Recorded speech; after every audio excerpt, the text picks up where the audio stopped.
to our video for fluid mechanics. We're making an experiment today, determining whether this glue stick, aka HMA, is hot metal adhesive, will float in a bowl of water. And by that, we're going to determine the specific gravity of this glue stick compared to the specific gravity of water.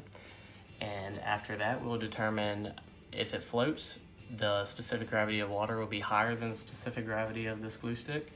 And after that, we'll determine how much it's going to float by how much it's going to be submerged. Alright, so the first part of our experiment is to find out whether this will float or not using our buoyancy knowledge and specific weight knowledge we learned in fluid mechanics. So we started off measuring the properties of this glue stick, also known as HMA.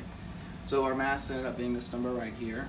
It was about 9 grams or so. We converted everything, of course, to SI units. Then we measured its diameter and its length, and we used the two of those to find the volume of a cylinder, which gave us this number right here to -6, so it's pretty small. We want to find our density, which is mass over volume, which we got right here, 950 kilograms per meters cubed. Then we found our specific weight, which is our density times acceleration due to gravity, which gave us our number we're going to compare to that of water, which of course everyone knows that from the class, is 910 newtons per meter cubed. So as you can see, the specific weight of HBA is less than that of water, and since the specific weight of HBA is lower, the glue stick will float. And now we'll put that to the test and see if the numbers prove true right here. And as you can see, it does float on the surface of the water. Alright, so now we're into part 2. Since it did float, now we have to find out exactly how far it submerges below the surface. So to do so, we start with, of course, a free body diagram, which will be right here. And with summation of the forces in the y direction, we have the force of buoyancy minus W, which is the weight, equals 0. So then I draw a little diagram right here of exactly what we're seeing in person. H is what we're looking for, which is the height that it's submerged to. You'll see the water line is just about to the top of the circle.